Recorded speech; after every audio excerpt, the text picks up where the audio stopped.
Hello, my name is Dr. Lucilla Piccari. I'm a pulmonologist and I specialize in pulmonary hypertension. And I'm going to talk about the symptoms of pulmonary hypertension. These are my disclosures. These are the companies that act in the pulmonary hypertension space that I worked with in the past. I'm going to talk about what is pulmonary hypertension, and then I'm going to follow talking about the symptoms of pulmonary hypertension. Then I'm going to talk about what is beyond the symptoms and what are patient-reported outcomes in pulmonary hypertension and my take-home messages. So what is pulmonary hypertension? Pulmonary hypertension is high blood pressure in the lungs. You may or may know that there are two systems of circulation in the body. The systemic circulation, which from the left side of the heart provides oxygenated blood to the rest of the body, such as the arms and legs and organs. And then it takes away this blood that is lost its oxygen and is rich in carbon dioxide, and it brings it to the right side of the heart. And from there, it goes to the lungs where it gets reoxygenated. So it's important to notice that pulmonary hypertension is different from systemic hypertension, which is probably the type of hypertension you've heard people talk about. Systemic hypertension is a very common disease in the general population, whereas pulmonary hypertension is less common in the general population. Also, the levels of high pressure in these two diseases are different. Systemic hypertension may vary in definition depending on the population that we consider, but in general, one number could be that systemic hypertension is considered when the pressure is higher than 120 millimeters of mercury for the maximum and 70 millimeters of mercury for the minimum. So you will also see that it has a maximum and a minimum. In pulmonary hypertension, what is high pressure in the lungs? So the normal pressure in the pulmonary circulation is 14 millimeters of mercury, more or less. The millimeters of mercury are a unit to measure the pressure of blood. Pulmonary hypertension is when the average pressure in the lung circulation is over 20 millimeters of mercury. So two things to notice here. The first is that pulmonary hypertension is measured as an average of pressure. There are no minimum or maximum. And the second thing is that the pressure in the pulmonary circulation usually is much lower physiologically in the pulmonary circulation as opposed to in the systemic circulation. And why does pulmonary hypertension happen? Very briefly, reasons to increase in pressure in the pulmonary circulation may come from the left side of the heart. For example, patients who have problems in their heart valves in the left side, or have had another problem on the left side of the heart, can experience pulmonary hypertension due to an increase in the backward pressure that affects the pulmonary circulation. But sometimes the problem is within the pulmonary circulation, and specifically in the pulmonary arteries, and some other more rare times it's in the pulmonary capillaries or in the veins. Whichever the cause, the effect of this is that there is an enlargement of the right heart. So let's go to talk about the symptoms of pulmonary hypertension. The most common symptom of pulmonary hypertension is dyspnea on exertion. So dyspnea means shortness of breath in medical terms, and you will see that there is an acronym next to this, which is WHOFC. This means World Health Organization Functional Class. This is a system that assigns a number to shortness of breath during exertion that your doctor may use to understand how much shortness of breath you experience and with which sort of exercise, with which sort of physical activity will you experience that level of shortness of breath. So they may ask you questions such as, how long do you have to walk before you start feeling short of breath? Can you walk uphill, or does it have to be on a flat surface? How many flights of stairs can you walk before feeling short of breath? And these are ways to assess your dyspnea on exertion. Young patients might have an increased resistance to exercise because of preserved functional capacity.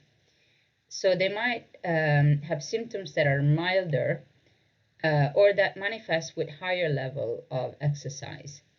The preserved functional capacity is a physiological phenomenon where you, even if you have a disease in part of the lungs, you're still able to perform more or less as before because the lungs have this inbuilt reserve.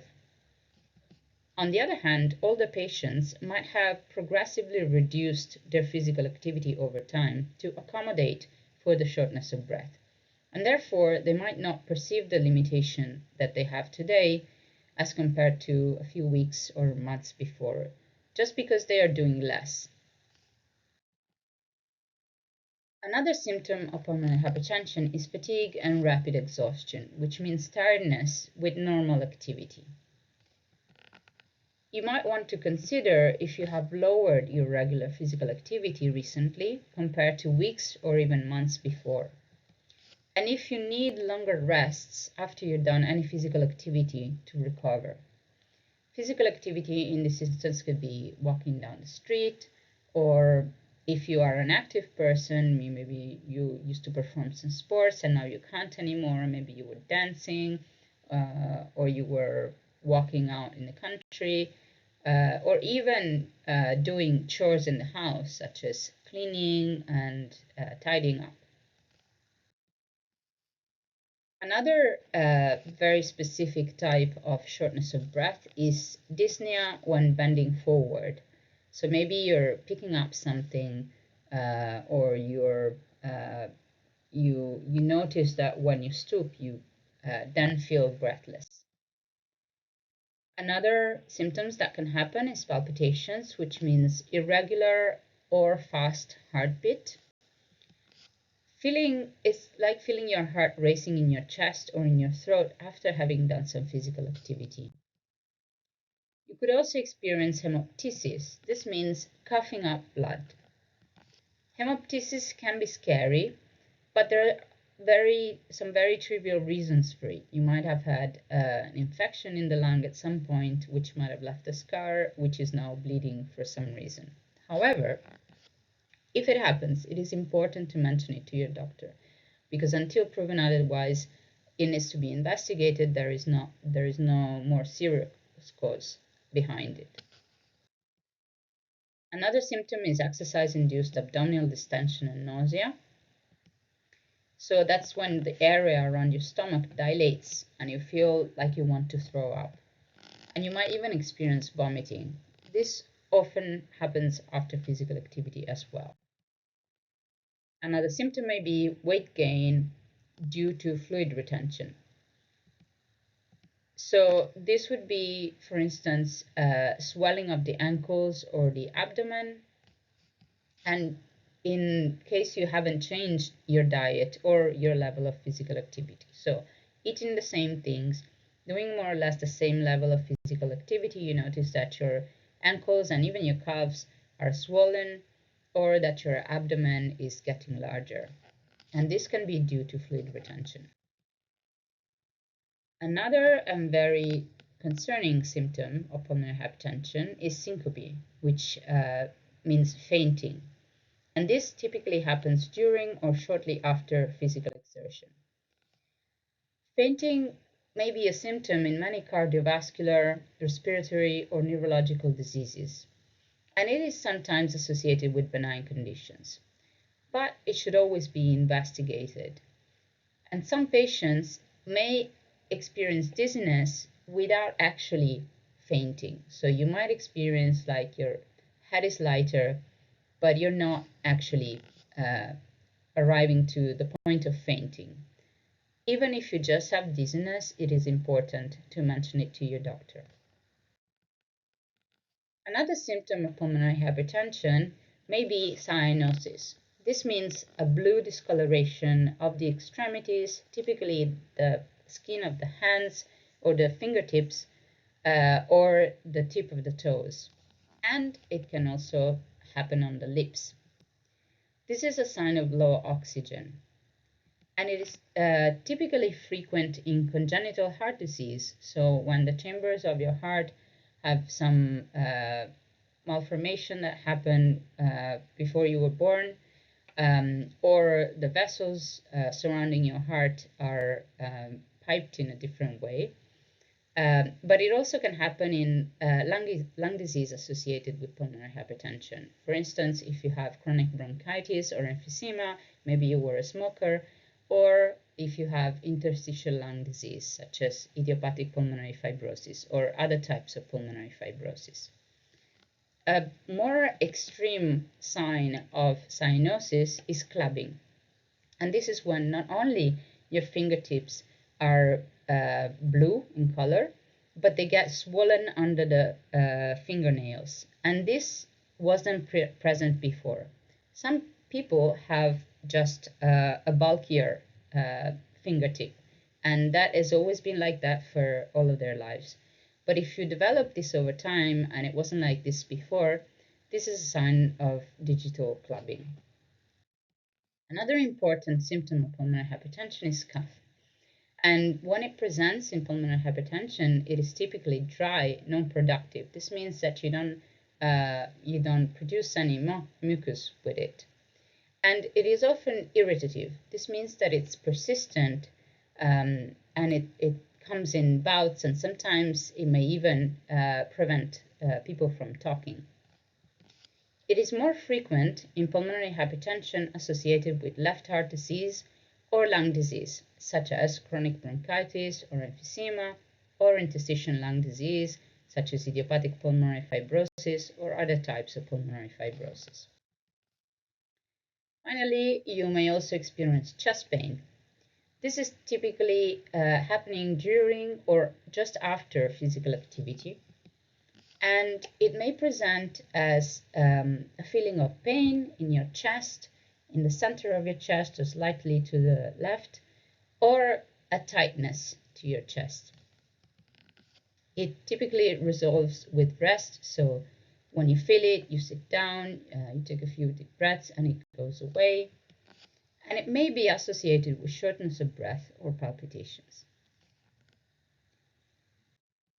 Let's now take a look beyond symptoms and talk about what are patient-reported outcomes in pulmonary hypertension. So, the Food and Drug Administration in the United States defines patient-reported outcome measures, or PROMs, as a measurement of any aspects of a patient's health status that comes directly from the patient. This means that the information that is provided is not filtered through the interpretation of the patient responses by a physician or anyone else. It is your direct reporting of whatever aspect of your health status you want to convey. Health-related quality of life is how your health affects the way that you're feeling physically, socially, or emotionally. And this is the definition of the European Lung Foundation. So, in fact, we're talking about this because from several studies, it's been shown that symptoms really only are a small part of the lived experiences in patients with pulmonary hypertension. You can see that there are many different domains here that may be considered, such as the concerns during the diagnostic process or the concerns during the management. And this may go from delaying diagnosis, the fact of having to see different specialists and going in different institutions before getting to a correct diagnosis, fear and anxiety about what is going on with your body, self-doubt, apprehension of invasive procedures such as right heart catheterization. And during management, of course, you might wonder about your overall quality of life, fears about employment, education, and social life, loss of intimacy, isolation, loneliness, frustration, inability to perform activities, and so on. So despite some research showing that all of these aspects are present in patients with pulmonary hypertension, not enough attention is given currently to other aspects of the disease in the clinical setting. We are often asking about symptoms, but in clinical practice, it is hard to put the light on all of these aspects of your life. However, symptoms are only a part of the burden of the disease in pulmonary hypertension, and therefore the management of pulmonary hypertension needs to take into account all of the domains of health-related quality of life, of living with the disease. So not only the diagnostic and therapeutical decisions that are taken, but also all of these other aspects that you can see here. Rehabilitation, psychological support, spiritual support, palliative care, and all of these other, the contact with patients associations, and health coaching and goal setting. It is important to notice that all of these aspects need to be to undergo a process of shared decision making between the specialist and the patient. There are many questionnaires to measure health-related quality of life. Some of them are generic, meaning that they're used for many different diseases in many different populations of patients. And some of them have been specifically designed and validated for patients with pulmonary arterial hypertension, which is a group of pulmonary hypertension. It's group 1 pulmonary hypertension. What does it mean that they've been specifically designed and validated? It means that not only they have been created with the problems of pulmonary hypertension patients in mind, but they've also been validated in specific studies where it has been shown that they can give meaningful measurement of health-related quality of life in pulmonary hypertension patients. These questionnaires may cover one or several domains. You can see here how most of them cover physical domains, so physical symptoms, as well as physical activity and ability to function in general life, and also emotional and social domains. Some of them are very quick tools that are designed to be used in the clinical setting, maybe before the doctor's consultation, so they only have 10 questions and they're very quick. Some others are quite complex and much longer, and they want to capture a more global view of the burden of disease in pulmonary hypertension patients. And you can see also that some of them concentrate on what is your health status or your health-related quality of life today, at the moment, and some of them are looking a bit more in the past to have sort of an average of the last few weeks or months. This is an example of two types of questionnaires that are used to measure health-related quality of life. To the left, you can see the SF36, which is a generic tool which is used in many different diseases, and this is only a small bit of it, some questions. This is what you might encounter when one of these questionnaires is given to you. On the right, you'll see the emphasis 10. This is the quickest, the shortest questionnaire there is, and it's 10 questions about your general health-related quality of life that you can use before going into the consult. And now my take-home messages. So pulmonary hypertension is increased pressure in the blood vessels of the lungs, and it leads to enlargement of the right part of the heart. Its symptoms are common to many other very frequent diseases. So there is no typical symptom that is only present in pulmonary hypertension. All of the symptoms that I've described are common to very prevalent, very common diseases. They're very non-specific. And so it is important to talk to your doctor about them and to do a proper diagnostic workup, to do all of the tests needed to understand why you may have these symptoms. The symptoms especially show after having done physical activity. So this is one clue to pulmonary hypertension.